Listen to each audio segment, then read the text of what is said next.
దానం నాగేందర్ రాజకీయ భవిష్యత్తు తేలిపోయింది. రాజీనామాకు సిద్ధం అంటూ కూడా ఖైరతాబాద్ ఎమ్మెల్యే ఉన్నారు. ఇక సుప్రీంలో ఫిరాయింపు కేసు వచ్చే నెలకు వాయిదా పడింది. హియరింగ్ వచ్చే నాటికి రాజీనామా చేయనున్నారు దానం. ఇక 3 కార్పొరేషన్లుగా జీహెచ్ఎంసీని విభజించనున్నారు అంటూ వినిపిస్తుంది. ఇక ఒక కార్పొరేషన్ కు మేయర్ గా దానంకు ఛాన్స్ ఇచ్చే అవకాశాలు కనిపిస్తున్నాయి. ఇక గతంలో కూడా మంత్రి పదవి కావాలి అంటూ దానం కోరారు. ఇక దానం ప్రతిపాదనను లైట్ తీసుకుంది ఇటు హైకమాండ్ మరియు సీఎం రేవంత్ రెడ్డి. ఇక చివరికి మేయర్ పదవికి సీఎం రేవంత్ ఒప్పుకున్నారు అని వినిపిస్తుంది. ఇక కార్పొరేటర్లను గెలిపించుకునే భారం కూడా దానంకే అప్పగించారు అని వినిపిస్తుంది. ఇక ప్రస్తుతం ఇదే అంశంపై పూర్తి సమాచారం లైవ్ లో మా ప్రతినిధి సతీష్ అందిస్తారు. చెప్పండి సతీష్, ఇటు చూస్తే దానం ఇప్పుడు రాజీనామా చేసేకి ఛాన్స్ ఉందని కూడా వినిపిస్తుంది. దీని గురించి మీరేమంటారు?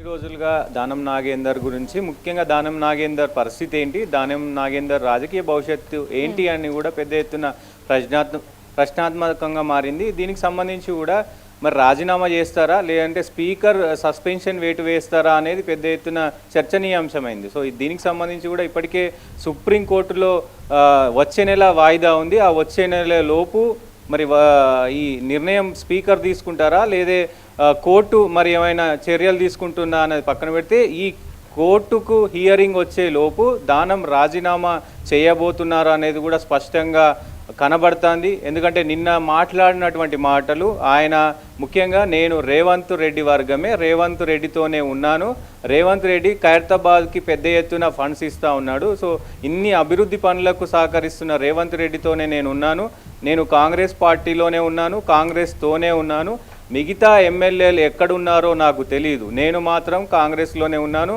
రేవంత్ రెడ్డితోనే ఉన్నాను అంటూ కూడా ఆయన వ్యాఖ్యలు చేశారు. దాంతో పాటుగా ముఖ్యంగా జిహెచ్ఎంసీ ఎన్నికలకు సంబంధించి కూడా పెద్ద సెన్సేషనల్ వ్యాఖ్యానించారు. ముఖ్యంగా ఏదైతే 300లకు పైగా కార్పొరేటర్లను నేను గెలిపించబోతున్నాను, సో 300 మొత్తం కూడా కాంగ్రెస్ పార్టీ గెలుస్తుందంటూ ఆయన వ్యాఖ్యలు చేశారు. దీనికి మొత్తం కూడా కాన్ఫిడెన్స్ రేవంత్ రెడ్డి ఇచ్చారు. రేవంత్ రెడ్డి ఏదో ఒక భరోసా ఇచ్చారు కాబట్టి ఆ రకంగా మాట్లాడుతున్నారు. సో రాజీనామాకు సిద్ధం అయ్యారు అన్నట్టు కూడా వార్తలు వచ్చిన పరిస్థితులు కనబడుతున్నాయి. ముఖ్యంగా గతంలో చూసుకుంటే ఖైరతాబాద్ నియోజకవర్గం కావచ్చు, దాదాపు 8 లక్షల నుంచి 10 లక్షల వరకు ఉండే జనాభా ఉంటుంది అమూల్య. దీనికి సంబంధించి దాదాపు షేర్లింగంపల్లి కావచ్చు, కుకట్పల్లి కావచ్చు, ఇటు అయితే కుత్బుల్లాపూర్ కావచ్చు, సికింద్రాబాద్ కావచ్చు, పెద్ద కాన్స్టిట్యున్సీ దాదాపు హైదరాబాద్లో సగం ఏరియా ఈ కాన్స్టిట్యున్సీకి ఉంటుంది. పెద్ద ఎత్తున ఈ ఖైరతాబాద్కి సంబంధించి గతంలో 1994 కావచ్చు, ఈ మొత్తం కూడా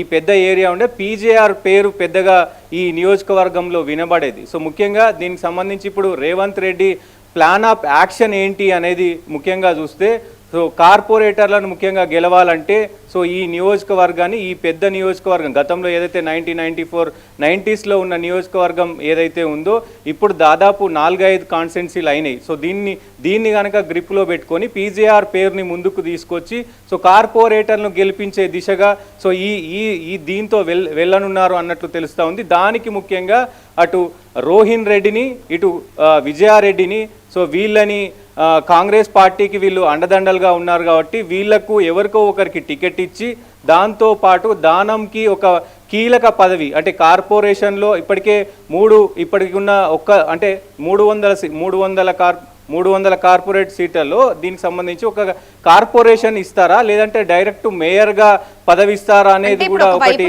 తెర మీదకి వచ్చింది. రేవంత్ రెడ్డి ఆల్రెడీ హామీ ఇచ్చినట్టు, అంటే హామీ లభించినట్టు తెలుస్తుంది మేయర్ పదవికి. దీని గురించి ఏమంటారు? డెఫినెట్గా అంటే మేయర్ పదవి ఇస్తే గనక ఇటు ఒకవైపు 300 సీట్లు గెలిపించే అవకాశం ఆయనకు ఉంటుంది. సో దానం దీన్ని పూర్తి బాధ్యతగా తీసుకునే అవకాశాలు ఉంటాయి. సో 300కు 300 కాంగ్రెస్ పార్టీ గెలుస్తుందా గెలవదా అనేది పక్కన పెడితే, దీనికి సంబంధించి పెద్ద ఎత్తున ఈ ఖైరతాబాద్ నియోజకవర్గానికి సంబంధించి కూడా సో చాలా కీలక నేతలు ఉంటారు, దీనికి సంబంధించిన కార్పొరేటర్లు ఉంటారు. కార్పొరేటర్లు గెలిపించడమే ప్రధాన ఎజెండా. దీంతో పాటుగా ఇటు విజయారెడ్డి, రోహిన్ రెడ్డి, ఇక్కడ దానం ముగ్గురు కలిసి పనిచేస్తే కనుక దాదాపు 150 నుంచి 200 సీట్లు వచ్చే అవకాశం ఉంటుంది. ఎందుకంటే ఆ పెద్ద కాన్స్టిట్యున్సీ కాబట్టి, సో గతంలో ఉమ్మడి ఖైరతాబాద్కి సంబంధించి పెద్ద కాన్స్టిట్యున్సీ కాబట్టి దీని మీద రేవంత్ రెడ్డి ఎక్కువ ఫోకస్ చేశారు. సో ఈ నేపథ్యంలోనే, ఎందుకంటే గత 30 సంవత్సరాలుగా దానం నాగేందర్ క్రియాశీలక రాజకీయాల్లో ఉన్నారు. వైఎస్ హయాంలో కావచ్చు, అలాగే నారా చంద్రబాబు నాయుడు హయాంలో కావచ్చు, వీళ్ళందరితో పనిచేసిన అనుభవం ఆయనకు ఉన్నది. సో దాంతో పాటుగా ఇప్పుడు ఆయన హైదరాబాద్లో ముఖ్యంగా రాజకీయాలు ఎలా చేయాలి, రాజకీయాల పరిణామాలు ఎలా ఉంటాయి అనేది కూడా ప్రతి ఒక్కటి దానం నాగేందర్కి తెలుసు. సో ఆయనను పెట్టుకొని ఆయనకు ఒక పదవి అక్కడ ఇచ్చి ఆయనను సంతృప్తిపరచాలి. దాంతోపాటు రేవంత్ రెడ్డి క్యాడర్ను కూడా పెంపొందించుకోవాలి. భవిష్యత్తులో ఒకవేళ విజయారెడ్డికి సీట్ ఇచ్చినా, రోహిన్ రెడ్డికి సీట్ ఇచ్చినా వాళ్ళు గెలిస్తే గనక రేవంత్ రెడ్డిని ఎక్కడా మర్చిపోరు. రేవంత్ రెడ్డికి సపోర్టివ్గా ఉంటారు, యువతరాన్ని సపోర్టివ్గా ఉంటారు.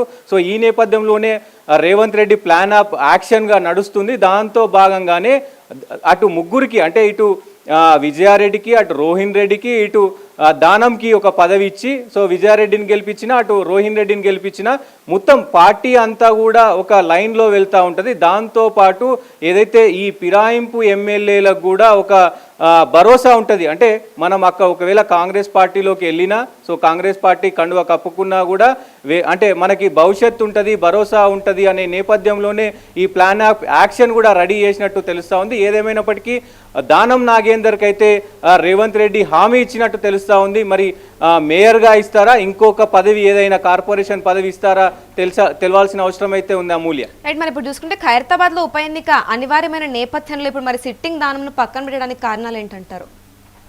ఎస్, డెఫినెట్గా ఇప్పుడు పరిస్థితి ప్రకారం ముఖ్యంగా కాంగ్రెస్లో ముఖ్యంగా అక్కడ లోకల్ లీడర్ విజయారెడ్డి ఉన్నారు, రోహిన్ రెడ్డి ఉన్నారు. సో రోహిన్ రెడ్డి రేవంత్ రెడ్డికి అత్యంత సన్నిహితుడు. ప్రతి విషయంలోనూ ప్రతి దాంట్లోనూ రోహిన్ రెడ్డి పెద్ద ఎత్తున అంటే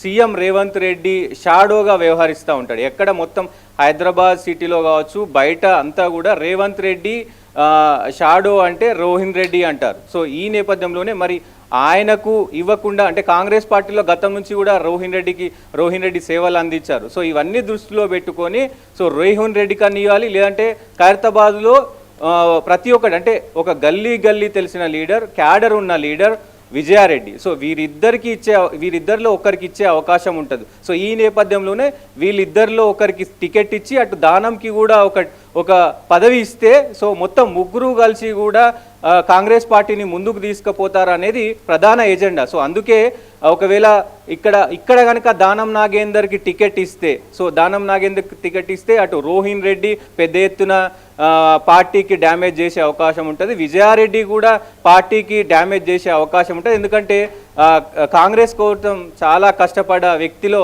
తను ఒకరు. సో తను కూడా పీజేఆర్ కూతురుగా, పీజేఆర్ అంటే కాంగ్రెస్ అంటే పీజేఆర్. సో వాళ్ళకి ఆ బ్యాండింగ్ ఉంది కాబట్టి మరి టికెట్ మరి ఇస్తారా అయ్యారా పక్కన పెడితే సో ముఖ్యంగా దానంకి ఎందుకు టికెట్ నిరాకరించారంటే ఇదే. ఇప్పుడు దానంకు కనుక టికెట్ ఇస్తే సో వీళ్ళిద్దరూ క్లాషెస్ అయ్యి కాంగ్రెస్ పార్టీ ఓడిపోయే అవకాశాలు ఉంటాయి. సో ఈ నేపథ్యంలోనే దానం నాగేందర్కు మేయర్ పదవియా లేకపోతే ఇంకొక పదవా ఇచ్చి సో వీళ్ళిద్దరిలో ఒకరికి టికెట్ ఇవ్వాలనేది రేవంత్ రెడ్డి యాక్షన్ ప్లాన్.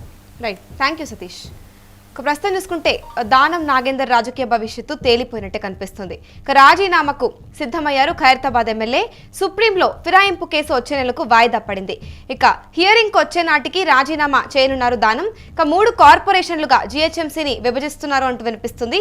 ఒక్కొక్క కార్పొరేషన్ కు మేయర్ గా దానంకు ఛాన్స్ వచ్చే అవకాశం కనిపిస్తుంది. ఇక గతంలో కూడా మంత్రి పదవి కావాలి అంటూ దానం కోరారు. ఇక దానం ప్రతిపాదనను లైట్ తీసుకుంది హైకమాండ్ మరియు ఇటు సీఎం రేవంత్ రెడ్డి కూడా. ఇక చివరికి మేయర్ పదవికి సీఎం రేవంత్ ఒప్పుకున్నట్టుగా కూడా వినిపిస్తూ ఉన్నాయి. ఇక కార్పొరేటర్లను గెలిపించుకునే భారం మొత్తం కూడా దానంకి అప్పగించినట్టు తెలుస్తోంది. ఇక నిన్న దానం చేసిన వ్యాఖ్యలు కనుక చూసినట్లయితే నేను కాంగ్రెస్ పార్టీలోనే ఉన్నాను, అక్కడే ఉంటాను అంటూ కూడా గట్టిగా తేల్చి చెప్పారు దానం నాగేందర్. ఇక ఇటు జిహెచ్ఎంసీలో 300 సీట్లను కూడా గెలిపిస్తాను అన్నారు. ఇటు మరి ఇప్పుడు ఈయనకి మేయర్ పదవిని ఇస్తారా లేదా అనేది మాత్రం చూడాల్సి ఉంది.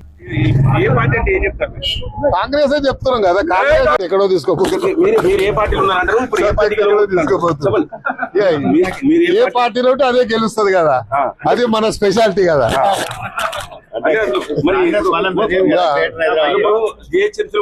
మీరే గెలవాలంటారు, ఏ పార్టీ గెలవాలి? పార్టీ పరంగా కాంగ్రెస్ గెలుస్తుంది కదా, ఇంకెవరు గెలుస్తే వేరే పార్టీ గెలుస్తుందా? ముఖ్యమంత్రి గారు ఇంత బడ్జెట్ ఇచ్చి ఇన్ని అభివృద్ధి చేసిన తర్వాత మళ్ళీ ఏ పార్టీ గెలుస్తుందని నువ్వు తిరకాసు మాటలు ఎందుకు? ఏ పార్టీ అంటే ఏం చెప్తారు? కాంగ్రెస్ చెప్తున్నాం కదా, కాంగ్రెస్